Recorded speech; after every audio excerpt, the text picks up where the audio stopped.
Bo día de novo. Benvidos aos que se incorporaron e gracias ao resto por seguir aquí. Cambiamos lixeramente de tercio. Tivemos a Nerea con un perfil tecnolóxico, pero concienciado coas implicacións éticas e humanistas desta tecnoloxía. Creo que mensaxes claros quedaron aí que despois no debate profundizaremos, como a velocidade tan enorme a que vai todo isto. E agora poñemos o contrapunto, ou polo menos o relator díxome que vai a ser crítico. Benvida a crítica. A crítica, cando é positiva, constructora, maravillosa. Entón, teño a honra de presentar a Andoni Alonso, que é catedrático de Filosofía na Universidade Carlos III de Madrid, adscrito á Facultade de Humanidades. É doutor en Filosofía especializado no pensamento de Ludwig Wittgenstein. Posúe, polo tanto, unha dilatada traxectoria académica, en concreto no campo da filosofía da tecnoloxía, e máis concretamente, na área das tecnoloxías de telecomunicación. Andoni ocúpase da transmisión e divulgación da ciencia, organizando con regularidade cursos, seminarios e congresos sobre informática e cibercultura, centrándose no impacto social destas tecnoloxías e o seu cada vez maior alcance en todo tipo de actividade humana. No 2005 entrou a formar parte do grupo Gitaca, composto maioritariamente por enxeñeiros de software e telecomunicación da Universidade de Extremadura. Dentro da vertente máis dedicada á ética, é de destacar a súa pertenza como membro fundador da Free Knowledge Foundation, dependente a súa vez da Free Software Foundation. A quinta columna digital, que foi Premio Epson de Tecnoética, é quizá unha das súas obras máis destacadas, realizada xunto a Iñaki Arzoz. Nela investiganse os movementos sociais e políticos asociados a dúas das grandes cuestións sociais da informática actual, o software e o coñecemento libre. Entre outras obras podemos destacar Carta a Homo Cyberneticus, un manual de ciencia, tecnoloxía e sociedade activista para o século XXI, e O desencanto do progreso, para unha crítica ludita da tecnoloxía, que Andoni tuvo ben regalarme e que estou disfrutando coa súa lectura. Hoxe Andoni falarános nesta conferencia titulada de Leonardo ao ChatGPT, un breve excurso sobre activismo na intelixencia artificial. Según el, sosterá que o actual desenvolvemento da intelixencia artificial está a ser cooptado por intereses non técnicos e que sería posible atopar un desenvolvemento desta enxeñería máis acorde e beneficioso para a sociedade en xeral. Creo que todos estamos expectantes a escoitar a Andoni na súa charla. Gracias, Andoni. Gracias. Bon día. Gracias por el convite de falar con Bosco, que hasta ahí se llega mi gallego, y entonces a partir de ahora tendréis que aguantar con mi pésimo, tampoco demasiado buen castellano. Pero en cualquier caso, si me permitís, y dado la composición tan heterogénea del grupo, del público, me gustaría intentar hacer un poco de filosofía con vosotras y vosotros. ¿Por qué queremos inteligencia artificial? ¿Por qué quiere cada uno de nosotros? ¿Por qué deberíamos querer tener una inteligencia artificial a nuestra disposición? ¿Por qué? Bueno, yo creo que es evidente que las empresas quieren una inteligencia artificial porque quieren hacer dinero. Pero ¿y nosotros? ¿Y nosotras? ¿Cada uno de nosotros y nosotras? Ah, sí, muy sencillo, porque queremos un esclavo. Es así, queremos un esclavo que nos haga cosas, que nos evite pensar, que nos evite tomarnos el esfuerzo de hablar con otras personas, que nos evite el esfuerzo de la cotidianidad, de, no sé, solucionar los impuestos que ahora están en la campaña, no sé, pagar las multas de tráfico, lo que sea. Queremos algo así. O sea, es lo que queremos. Queremos un esclavo. o una esclava. Y esto es importante porque yo creo que no debemos perder en cuenta que la tecnología no es tanto las máquinas y herramientas que tenemos a nuestro alrededor, sino es la expresión de nuestros deseos. ¿Qué queremos? ¿Qué aspiramos? ¿A dónde queremos dirigirlo? Otra cosa es que lo consigamos o no. Entonces, a mí es interesante ver desde la trayectoria de la filosofía o de la historia de nuestra cultura, de la cultura occidental, cómo apareció todo esto. Y si os pido que recordéis un antecedente griego de esto, seguramente os saldrá directamente, rápidamente, que en el mito de Pigmalión y Galatea, Pigmalión, que no encontraba mujer que se satisfaciese, rey de Chipre, hacía esculturas, y una de ellas, la Galatea, que era especialmente hermosa, le llamó la atención, se enamoró de ella, la acariciaba por las noches y Afrodita, apiadada de Pigmalión, le da vida. Es interesante ver que justamente uno de los inicios precisamente de este mito del robot inteligente o de la inteligencia artificial es el de una mujer, que es esclava de un hombre. Yo creo que las mujeres tenían que haber hecho muchas cosas y afortunadamente están empezando a decir muchas cosas respecto a la tecnología. Dicho sea de paso, como un excurso, creo que la crítica feminista a la tecnología es fundamental hoy en día, es fundamental para entender dónde estamos y qué estamos haciendo. Dejarlo solo en manos de los varones me parece extremadamente peligroso. Pero bueno, en cualquier caso, ahí tenemos ese mito. Los griegos siempre tenían miedo a una cuestión, que era lo que ellos llaman la hibris, el orgullo, ¿no?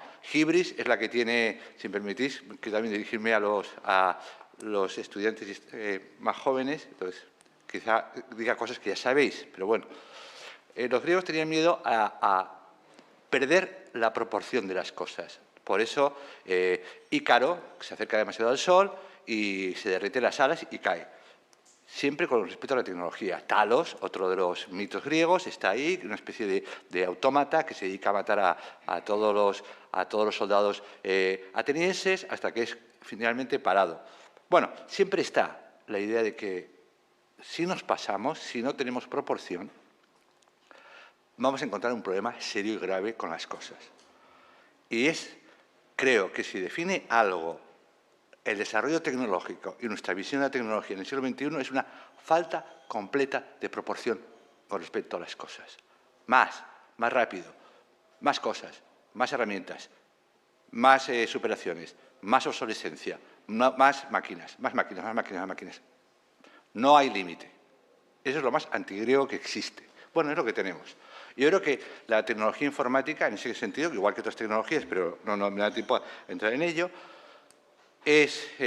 adolece de, primero, la idea de buscar un esclavo o esclava a aquellos que le interese, eso se llama andreídas, que son esclavas mecánicas para los hombres. Hay un libro precioso de Eva Pedraza sobre eso, sobre la historia de las andreídas, porque no es algo que aparece ahí, sino que si uno empieza a mirar la historia, está constantemente, hasta hoy en día, que se propone eso, esclavas sexuales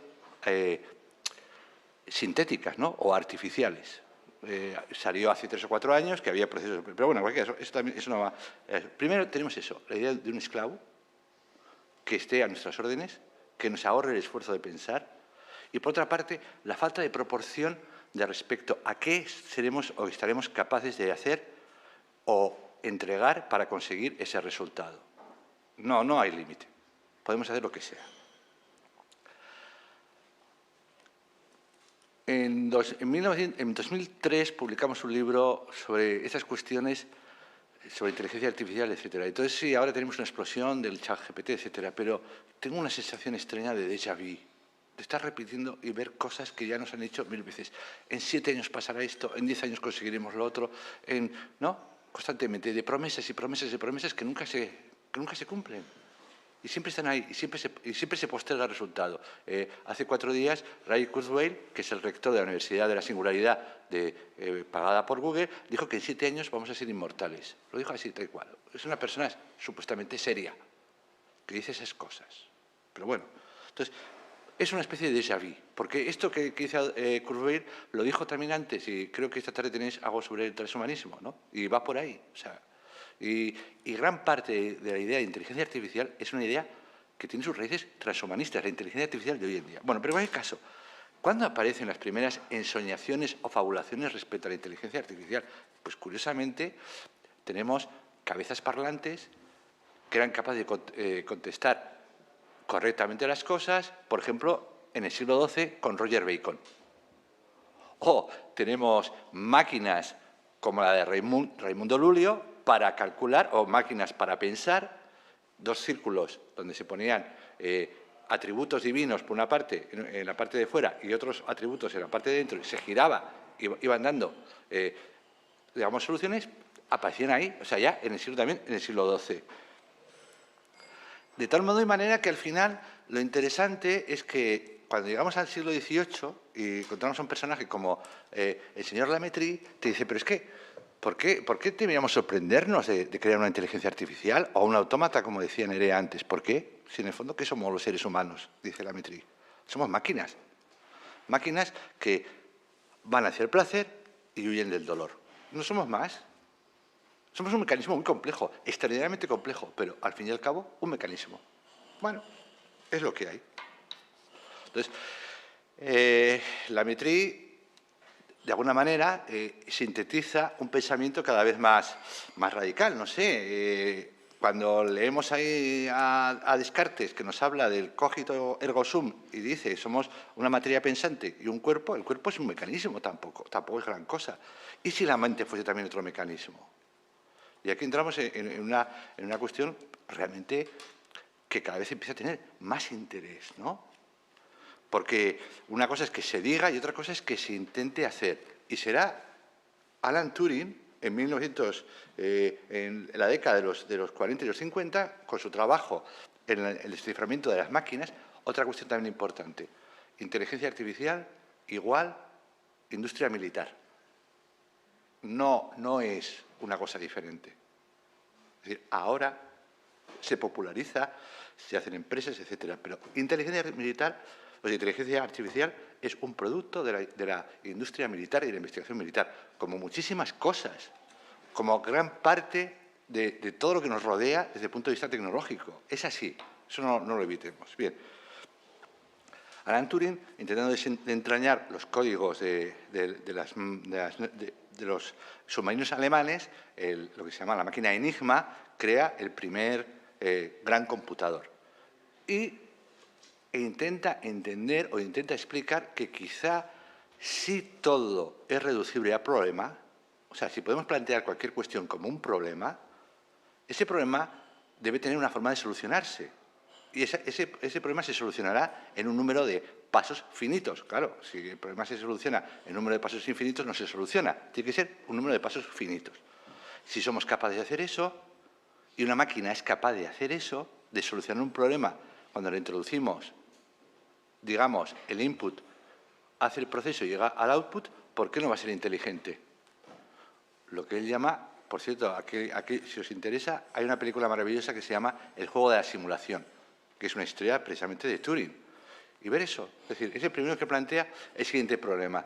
¿Cómo sabemos que una máquina es realmente inteligente? Entonces, se le ocurre un experimento mental, decir, pongamos a dos personas en dos habitaciones separadas y a un tribunal fuera de esas dos habitaciones. El tribunal manda una pregunta a la sala donde hay una máquina y la máquina contesta. Y el tribunal manda otra pregunta a la segunda sala y también que hay un ser humano y contesta. Pero el tribunal no sabe quién es quién en cada sala. Si al final la máquina contesta y no somos capaces de distinguir si es la máquina o si es una persona, esa máquina piensa. Esto está muy bien ejemplificado en la película, si me permitís, con el permiso, Carmen, voy a hablar mucho de películas, la película Blade Runner, ¿no? Donde sale alguien que intenta ver si lo que tiene al lado es una máquina y, interesantemente, la prueba de oro es la empatía. ¿Tienen las máquinas empatía? ¿Es la empatía una parte de la inteligencia? Yo creo que sí, pero para desde un punto de vista, y por eso digo la cuestión feminista, desde el punto de vista masculino, generalmente la empatía no es una forma de inteligencia. Solo para los hombres, la inteligencia, los varones, la inteligencia es aquello que se puede resolver de una forma matemática, que tiene algorítmica, ¿no? Se tiene que poder resolver de una manera clara y detallada. Bien, esto fue la cuestión que planteó Turing. Bueno, termina la guerra, Turing termina suicidándose porque esto fue acusado de homosexualidad. La Inglaterra de la época no consentía, consideraba que la homosexualidad era un crimen. Entonces, alguien que ayudó, o sea, alguien que reveló los códigos de los submarinos y ahorró miles y miles de vidas británicas y americanas durante la guerra. Pero bueno, en cualquier caso es lo que le pasó. Hace 4 días, creo, no, hace muy poco, creo que hace 6 meses, la corona inglesa ha restaurado el honor de Turing, diciendo que sí, que se merecía la medalla al mérito y tal, todas esas cuestiones. Bueno, pero justo después de la guerra, y esto yo creo que aquí os paréis, o pararme un segundo, justo después de la guerra, por eso inteligencia artificial, y eso lo explicaré después, como dice Morozov, tiene un regusto a Guerra Fría que echa para atrás, como efecto dominó. Los más mayores de esta sala nos acordamos de esa expresión, la de efecto dominó. Si cae Vietnam, caerá este, caerá este, caerá este, caerá este, sean todos comunistas. Bueno, pues tiene ese mismo sabor de inteligencia artificial. En el 56, un grupo de investigadores se reúnen en Dartmouth y crean por primera vez el concepto de Artificial Intelligence, tal cual. Porque lo que he estado señalando, pues eso, Turing dice si una máquina piensa, si tiene conciencia, bueno, la metría es otra cosa un poco más... No, esto es inteligencia artificial. Y además establecen 2 posibles modelos. Y esto es interesante, porque ahora, hace poco Nerea ha hablado de las redes neuronales, o redes neurales. Las redes neurales se proponen por primera vez en 1956, de manera física. Es decir, las redes neurales ahora tienen que ver con la información, los servidores y cómo se transforma, o sea, cómo se crean algoritmos que toda esa información, digamos, blanda de datos se maneja. Pero aquí no, aquí estábamos hablando de máquinas que tenían relés, tenían niveles y que los 4 niveles, tú metías una pregunta, entonces pasaba por los 4, se procesaba por los 4 niveles y daba una respuesta. Generalmente todas catastróficas, casi ninguna funcionaba, de tal modo que pensaron que era mejor no hacerlo. Entonces apostaron por 2 sistemas, como son los sistemas lógicos. Sí, entonces, ya está. ¿De acuerdo? La idea es que la inteligencia artificial debía, y eso fue el interés, sobre todo del gobierno norteamericano, debía servir sobre todo para vencer a los soviéticos y al comunismo. Porque la inteligencia artificial permitiría, por ejemplo, tener vehículos sin tripulante. Esto no nos suena, ¿no? Un vehículo sin tripulante no nos suena. Desde coches a aviones y a cualquier otro sistema, barcos, etcétera, que pudiesen ser tripulados automáticamente y a distancia. Y que además el Commodore Cosmos tomase sus propias decisiones. Y, claro, es un proyecto que para el Pentágono significaba, claro, unas posibilidades enormes, porque era una guerra prácticamente sin soldados. Todos sabemos que a los norteamericanos les duele mucho, cosa que me parece bien, por cierto, les duele mucho que tengan bajas de ciudadanos, ¿no? Entonces, bueno, pues querían máquinas de guerra. Entonces, gente como Hans Moravec, uno de los padres de la inteligencia artificial, Marvin Minsky y gente así, empezaron a trabajar, pero en cierto momento entendieron o creyeron que su proyecto era mucho más importante que eso, porque lo que intentaban en el fondo era recrear la conciencia humana. Es decir, iban a fabricar una conciencia artificial. Cuando uno lee esas cosas, si me permitís, es que a mí el divorcio entre humanidades y entre, digamos, el pensamiento humanístico y el pensamiento ingenieril tiene muchas facetas muy catastróficas que estamos sufriendo todavía hoy. Muchas. Porque en filosofía, Carmen muy amablemente me ha dicho que soy filósofo. No, aprendiz de filosofía o profesor de filosofía. Filósofos de verdad, es muy poco, es muy poco. Luego yo no cualifico en ese rango. Pero los filósofos de verdad, o sea, los que yo admiro, como Wittgenstein, etcétera, se han pegado toda la vida intentando defender o intentando comprender qué es la conciencia humana. Seguramente vosotros y vosotros no tenéis claro que sea la conciencia humana, ¿verdad? Pobrecitos, yo tampoco. Ni los filósofos tampoco. Llevamos siglos y siglos y siglos intentando entender eso, y ese es el problema como, en fin, irresoluble. O sea, no sé, hay físicos que tienen verdaderamente una comprensión de la naturaleza humana, o sea, muy superior a muchos otros tecnólogos que te dicen, la conciencia humana funciona con neuronas, ¿verdad? Sí, claro que sí, con descargas eléctricas, sí, pero tiene un nivel cuántico que no tenemos ni puñetera idea de cómo funciona. No tenemos ni idea de cómo funciona. Sí, si le pegamos un tiro a alguien en la cabeza y en el cerebro, pues igual le falla el brazo izquierdo. Bueno, gran conocimiento. Gran conocimiento. Pero vamos, cualquier neurólogo del que hablemos ahora te dirá eso. Nuestro conocimiento es tan escaso, tan limitado, que llega alguien y dice, no, pero no importa, vamos a hacer una entera, nosotros, una entera y verdadera, la vamos a hacer. 57. Y no solamente la vamos a hacer de aquí a 10 años, sino que además vamos a plantearnos qué va a pasar.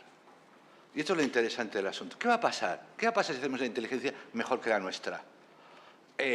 Minsky, en esa época, uno de los padres de la inteligencia, dice, bueno, pues esas máquinas nos van a mirar con desprecio, porque como somos seres humanos y somos bastante tontos, comparación con ellos, nos van a mirar con desprecio.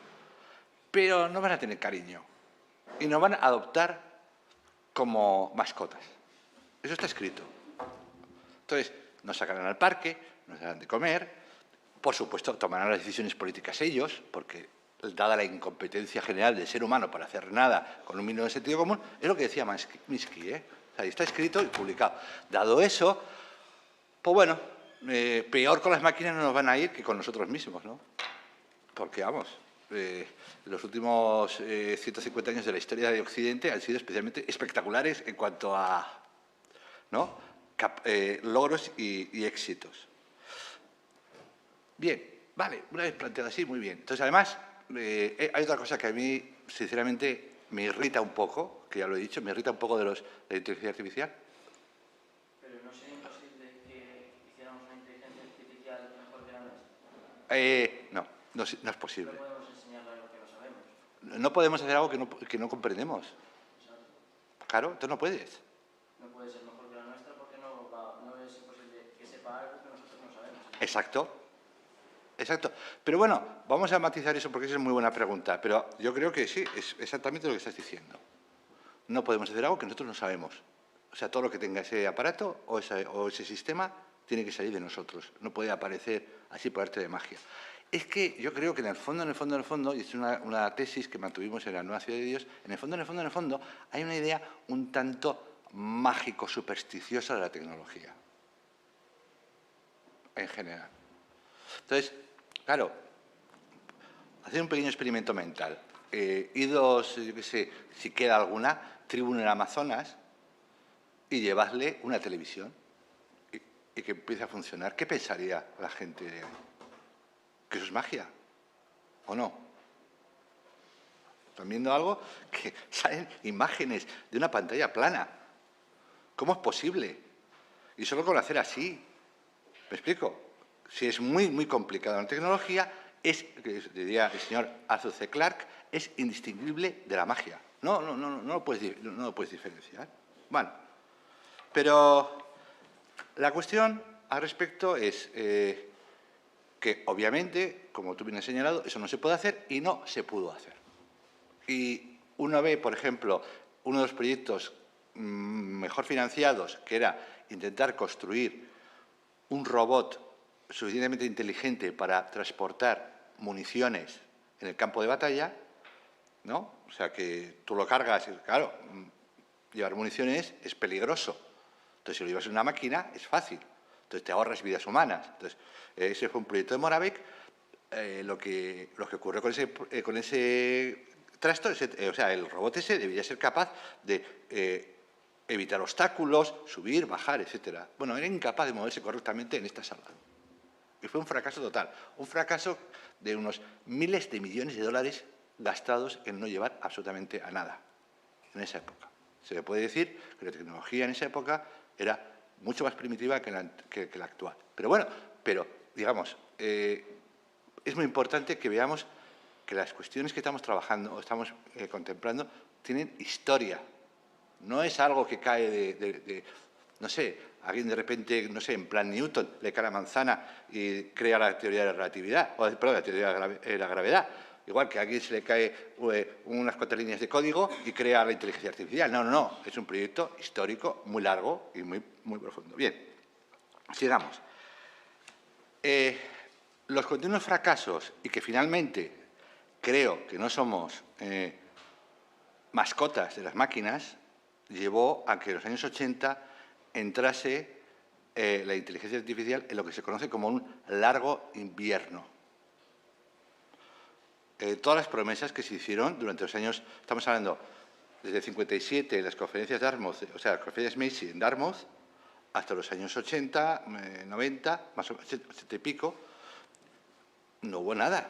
Entonces, la idea fue que tenía utilidad esa tecnología, sí, pero era muy pretencioso llamarla inteligencia artificial y durante casi década y media se la conoció como sistema experto. Sistema experto es una expresión que está bien, o sea, es como neutra, no dice nada y dice, bueno, pues sirve, pues, por ejemplo, un sistema experto podría ser cómo arreglar una avería de un avión. Entonces tú vas con el ordenador y le dices, fallo no sé qué. Entonces te dice, si es esto, y dices tú, sí. Entonces te va haciendo un árbol de decisiones hasta que llegas al final a, pues haga esto, esto y esto. Ya está, un árbol de decisiones. Se puede diagnosticar teóricamente así. ¿Tiene el paciente la fiebre? Sí. ¿Tiene hinchazón? No. ¿Tiene sudoración? Sí. Y entonces vas haciendo así hasta que llegas. Pues tiene malaria. ¿De acuerdo? Vas siguiendo, digamos, un sendero que se va bifurcando hasta que llegas a la solución. Eso era lo que era un sistema experto. Una cosa humilde, bien, está bien. Por cierto, los primeros que vieron las potencialidades de la inteligencia artificial e invirtieron un montón de dinero, sorprendentemente, desde el punto de vista civil, no fue la industria automovilística o ingenieros, etcétera. Fueron los consultores e inversores, a ver si encontraban en lo que progresivamente se estaba convirtiendo la bolsa y el mercado, es decir, en una ruleta donde uno juega, a encontrar una forma de predicción de cómo jugar a la ruleta. Es decir, invertir ahora dinero en bolsa o invertir en esto básicamente es eso, es para los individuos particulares, nosotros, no estoy diciendo los grandes inversores, para nosotros es jugar a la ruleta. Tú apuestas, te sale, ganas, no apuestas, lo pierdes todo. Bueno, pues ya está. Entonces, los primeros que intentaron encontrar una forma de monetizar, como se dice ahora, la inteligencia artificial, fueron compañías como Standard & Poor's, etcétera, y auditoras que invirtieron un montón de dinero a ver si era posible hacer eso, porque eso ahorraba un montón de dinero. Un montón de dinero en asesores, un montón de dinero en gente en general. Y esto también es una idea importante, porque ya desde los años 80, con los sistemas expertos, la idea de la inteligencia artificial es una forma de reducir costes, despidiendo a gente. Y eso es un hecho. Entonces, que se diga de otra manera me parece muy bien. Si igual sirve para que alguien encuentre el amor de su vida, porque el algoritmo se lo encuentra cruzando datos, etcétera. Pero eso no es el objetivo de eso. Vale. Ese invierno, claro, terminó dirigiendo nuestra atención a otros momentos. ¿Por qué si desde el 57 estamos maderando la perdiz con el asunto de inteligencia artificial, de repente dejamos de hablar de ello? ¿Por qué? Pues muy sencillo. Porque teníamos Internet y las redes sociales. Entonces ya no nos interesaba. La inteligencia artificial podría ser una aplicación industrial muy concreta, muy reducida, para, no sé, una firma de ingenieros que hiciera esto y esto. Pero para el público en general no le interesaba. ¿Por qué? Porque todo el mundo le había dicho que lo importante era estar en la red. Formas de inteligencia artificial, digamos, ocultas o que no. Claro, insisto, es muy importante ver la historia. ¿Os acordáis de la web 3.0? Teníamos la web normal y corriente. Después la web 2.0, que era la de las relaciones sociales y tal y cual. Y después teníamos la web 3.0, que era la semántica, donde las máquinas iban a pensar, porque semántica solamente tienen las personas. Una máquina no tiene semántica y una máquina no tiene pragmática. Ni tiene ni podrá tener. Es un hecho. Es todo pura sintaxis. Muy compleja, muy sofisticada, con muchos datos, con cantidades ingentes, pero es sintaxis. ¿Por qué? ¿Por qué sintaxis? Te explicaré por qué. Porque yo te puedo preguntar a ti, hazme la raíz cúbica de 623,47. Y tú me dices, pues no me da la gana. ¿De acuerdo? Sí. Una máquina no te hace eso nunca. No tiene semántica y no tiene pragmática. Porque si yo te digo eso a ti, este tío me está tomando el pelo, no me da la gana hacerlo, contesto. Respuesta inteligente, que no es el resultado. Curiosamente. Estamos en otro nivel. No sé si se ve. ¿Se entiende? Pues tú dices, no me da la gana, es, dada la situación, esta persona, tal. La respuesta correcta no es un número. Una máquina nunca te va a decir eso. Nunca te va a decir la respuesta correcta es un número. Es un hecho. ¿Por qué? Porque nosotros no tenemos solo sintaxis, tenemos también pragmática y tenemos semántica, perdón, y también tenemos pragmática. Utilizamos las palabras. ¿Sí? Porque cuando alguien le llama a otra persona idiota, alguien puede ir por detrás y decirle, idiota significa el que solo se preocupa de sí mismo. Ese es el verdadero sentido, es lo que significa la palabra en griego. Pero no creo que eso sea verdad en ese contexto, ¿a que no? Significa otra cosa. Entonces eso depende. Bien. Ahora, después de que la web 3.0 no funcionase y que no hubiese, que las máquinas fuesen incapaces de tener semántica, de repente, hace 4 días aparece el ChatGPT, dado por una empresa que se llama OpenIA. Y es un nombre que a mí me pone especialmente molesto porque con modesta contribución trabajé con la gente que se dedicaba al software libre, porque el software libre es algo que yo considero importante porque crea comunidad, empodera a la gente y sirve para que todas y todos nosotros podamos tener un control sobre la tecnología. Nosotras y nosotros particularmente, no una empresa. ¿Sí?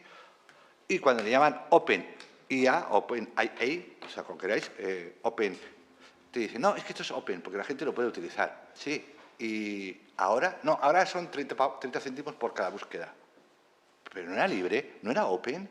¿Cómo está hecho? No te puedo decir cómo está hecho, porque si te digo cómo está hecho, le estoy dando munición a la competencia. Pero vamos a ver, cuando nosotros en el año 2000 definimos que era Open, dijimos, completa transparencia. Un usuario es capaz de leer todas las líneas de código. Por supuesto, no todos vamos a leer las líneas de código, pero podrías hacerlo. Y puedes cambiar las líneas de código a tu voluntad. Y tienes una documentación precisa de todo lo que se ha hecho ahí y para qué sirve esto. Ahora es todo lo contrario. Y sin embargo se llama Open. Que yo, como decía el señor Karl Kraus, un escritor del siglo XIX, el siglo XXI hiede a frase hecha. Hiede, apesta a tópico. O sea, entonces, no, Open, ¿por qué? Porque suena bien. ¿Tiene algo que ver con la realidad? No. Pero lo utilizamos, es igual. Bien. Claro, tenemos esto y estos sistemas, algoritmos y toda la parafernalia electrónica que estamos funcionando ahí. Vale. ¿Cómo se entrena ¿Cómo se entrena, ChatGPT 3, el anterior a que sea de pago? Dice, bueno, con todos los usuarios. Eso es otra de las cosas interesantes. O sea, estáis utilizando eso y estáis dando gratis et amore información y conocimiento a la máquina que no va a revertir en vosotros nunca. Va a revertir en la empresa. Pero bueno, es verdad que OpenIA intentó arreglar las cosas y entonces contrató a gente para entrenar a las máquinas. ¿Dónde? En Kenia. ¿A cuánto? A €1,50 la hora. Una fortuna. Para eso son keniatas. €1,50 la hora. Me pregunto, en esta sala, ¿cuántos trabajaríamos por €1,50 la hora? Bueno, pero ahí está. Entonces, en definitiva, tenemos un problema lingüístico fuerte. Tenemos un problema lingüístico fuerte porque la expresión inteligencia artificial, como dicen los clásicos en filosofía, es un flatus vocis, es una palabra hueca. No hay nada, porque no es ni inteligente ni es artificial. ¿Por qué no es inteligente? Porque, obviamente, es una cuestión... O sea, los seres humanos no sabemos definir con exactitud qué es la inteligencia. No somos tan arrogantes. O sea, si fuésemos capaces de definir qué es la inteligencia de una manera completa, nos estaríamos definiendo a nosotros mismos. No podemos. No podemos. No podemos hacer con el barón Munchausen. El barón de Munchausen, que estaba un día, se atascó en el barro con el caballo, pues para salir del atasco lo que hizo fue estirarse el pelo y tirar y salir así con el caballo y todo. Es la idea del barón de Munchausen. Bueno, por una parte, eso. Y por otra parte, no es artificial, porque necesitas entrenarlo por seres humanos. Esto es lo que dice Morozov. Entonces, ¿dónde está la artificialidad? Si necesitas estar constantemente entrenándolo. Y porque, si no, ¿por qué cambia las respuestas a los segundos? Porque está constantemente siendo cambiado y modificado por miles y millones de seres humanos que hacen eso. Y además ahora vais a pagar por entrenar o vamos a pagar por entrenar al GPT. Entonces, claro, curiosamente, cuando Carmen me pidió esto, bueno, pues el tema era interesante, sí, ¿no? O sea, un tema que merece la pena, digamos más bien, como, si me permites, más académico, más reflexivo, etc. Pero ahora es una cosa, es trending topic, que llaman, ¿no? O sea, el cambio ha sido como espectacular. Hace 4 días esto era, bueno, pues eso, para ingenieros, humanistas y tal cual. Bien, ahora no, ahora es un trending topic. Todo el mundo habla de inteligencia artificial, todo el mundo. En las conversaciones, oye, ¿te has visto el ChatGPT 4? Así, vamos a ver si tenemos una demo y podemos utilizarlo. Bueno, por ahí, ¿no? Y claro, es tan terrible que dicen los propios expertos que desarrollan inteligencia artificial, hay que hacer una moratoria de 6 meses y pararlo todo.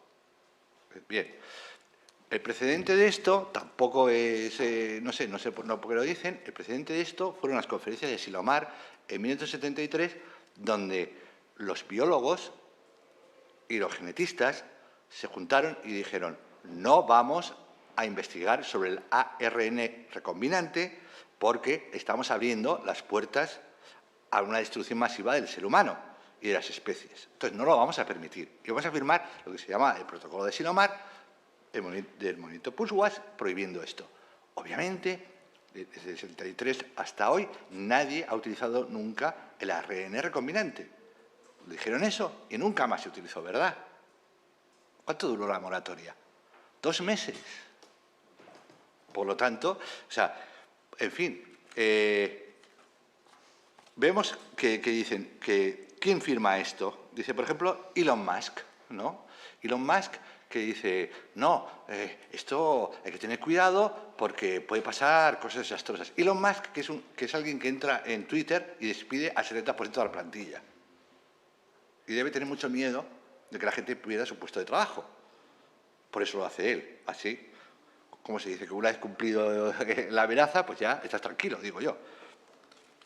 Y gente así, pero el subtítulo es, no, es que necesitamos controlar todo esto. ¿Necesitamos controlar todo esto o necesitas tiempo para desarrollar tu propia inteligencia artificial?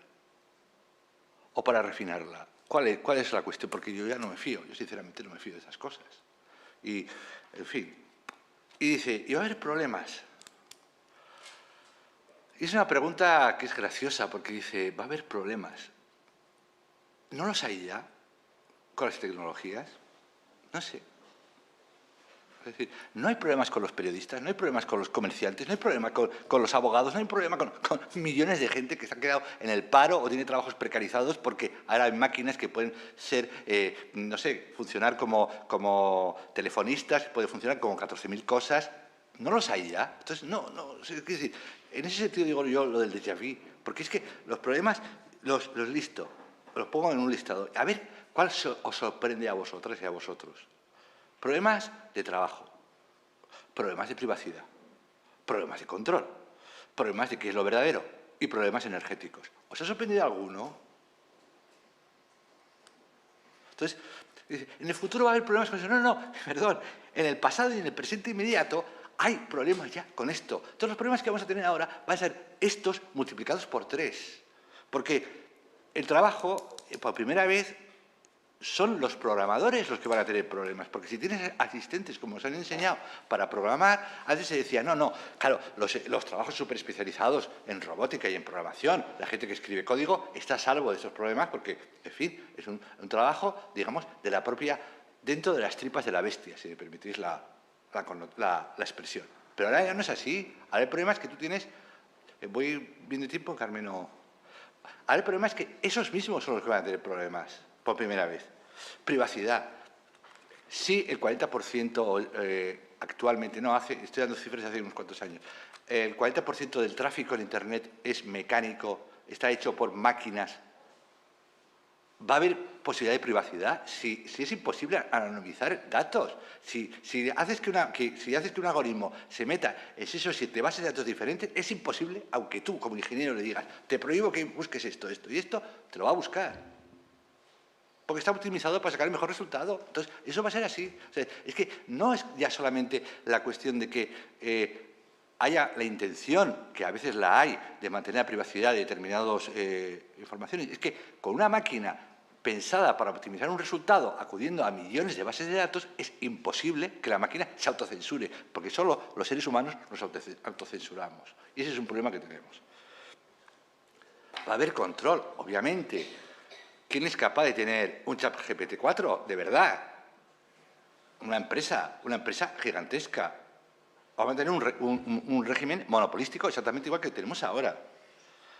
Vamos a tener un problema con la verdad.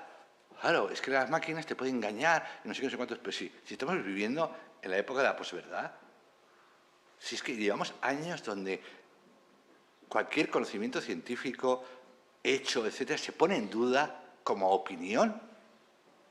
Pero llevamos años diciendo, no, que yo qué sé, que exista un terremoto en Australia, es una opinión.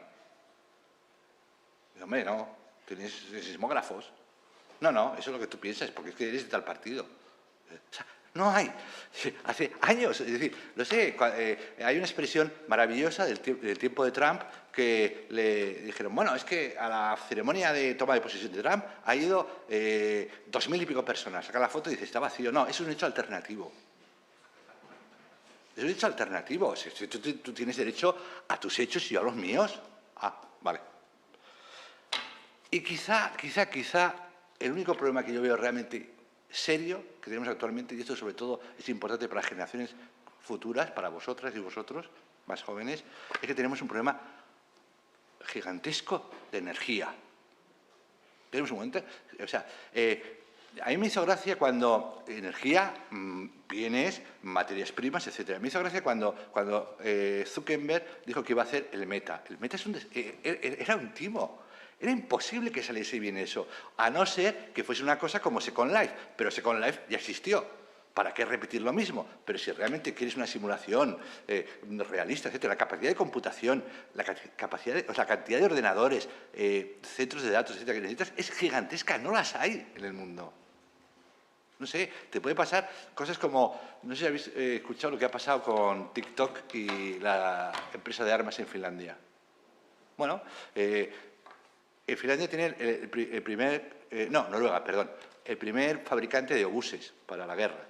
Entonces, la Comisión Europea ha pedido que duplique esa fábrica, la producción. Entonces, la fábrica ha dicho que estupendo, que sí, pero que no tiene energía. ¿Por qué? Porque tiene al lado a TikTok que no le da energía. Y entonces, así de claro, no cede electricidad. Producir obuses para que la gente siga haciendo ese tipo de cosas, ¿no? Es sorprendente. Bueno, ¿de dónde vamos a sacar la energía? Ese es otro problema serio.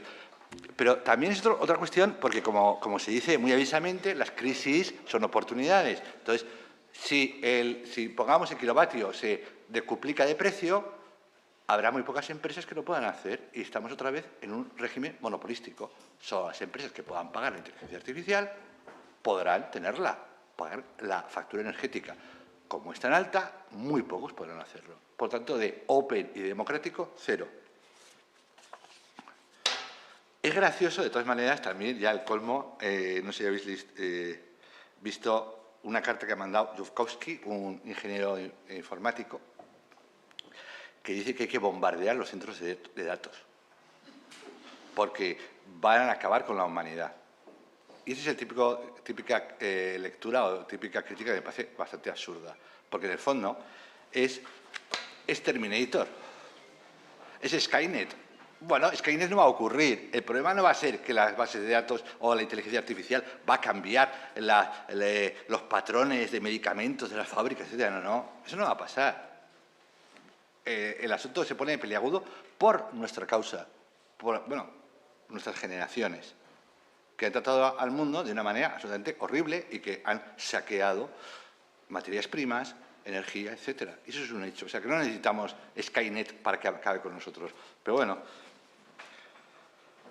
bueno, pues voy terminando, si me permitís. Todo esto me hace que, insisto, excepto esto que he hablado de la energía, una especie de déjà vu, ¿no? Es decir, hoy, en el futuro, nos va a pasar esto, pero si nos está pasando ya. Es decir, comentaba con Isabela, ¿no? Con alguna de vosotras, vas ahora por aquí, por el centro de Santiago, y solo hay tiendas de souvenirs. ¿Por qué? Porque la gente ya no puede tener un comercio. ¿Por qué no puede tener un comercio? Una ferretería, una floristería, etc. Porque tiene Amazon. Y porque le hunde los precios. Es un hecho. ¿Por qué la gente no puede vivir aquí? Porque está Airbnb, que le alquila los apartamentos, las habitaciones y apartamentos a precios tirados.